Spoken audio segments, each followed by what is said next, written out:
Pinasayaw ni Austin Reeves ang big man ng Orlando Magic samantalang tinirahan naman ng harapan ni LeBron ang former number 1 pick na si Paolo Banchero. Lakers laban sa Orlando Magic, makabawi nga kaya ang Magic sa naging pagkatalo nila sa Lakers noong nakaraan? Well, first 5 ng Lakers, sina D'Lo, Reeves, Cam Reddish, LeBron at Davis pa rin. Madami nga pong wala sa Lakers, nandyan sina Bando, JHS, Gabe Vincent, Rui Hachimura at Taurean Prince. Well, first quarter, unang nakabutas para sa Lakers si D'Lo mula sa isang mid-range shot.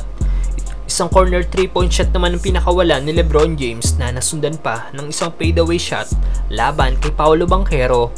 Nakagawa din ng isang 3 si D'Angelo Russell. Mainit naman para sa Magic si Franz Wagner na meron ng 7 points. 8 straight points naman ang ginawa ni Anthony Davis para maitabla sa 20 points ang laban.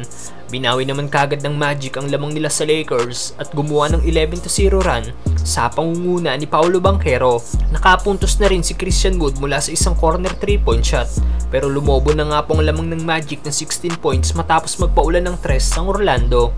Pero dahil sa 2 free throws ni LBJ na ibaba na lang sa 14 points ang lamang ng Magic sa pagtatapos ng unang quarter. 8 points na para kay Davis, 7 points naman kay LeBron at 5 points, 2 rebounds at 3 assists naman para kay D'Lo. Second quarter, isang 3 ang pinakawalan ni Reeves para maibaba sa 11 points ang kanilang hinahabol. Sinayawan naman ni AR-15 ng big man na si Wagner at tinirahan ng isang 3. Napababa nga po ng Lakers, single digit ang lamang ng Magic pero nagawa ulit ng Orlando na maibalik sa 16 points ang kanilang lamang. Nakagawa naman ng isang 3 pa si Christian Wood.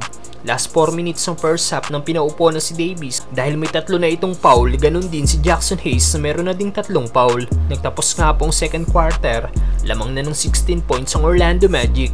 13 points na si Davis, 11 points naman para kay LeBron James. Third quarter, patuloy sa ginagawang produksyon ng big 3 ng Lakers na sina Reeves, LeBron at Davis, pero hindi nga po ito sapat para maibaba nila ang lead ng Orlando Magic.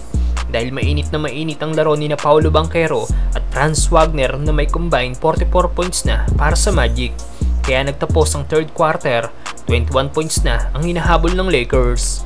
Fourth quarter, patuloy sa ginagawang paghahabol ang Lakers pero hindi na pumayag ang Orlando Magic na maagaw ulit ng Lake Show ang panalo sa kanila. Tigto 20 plus points na nga po ang ginawa ng big 3 ng Lakers na sina Reeves, LeBron at Davis.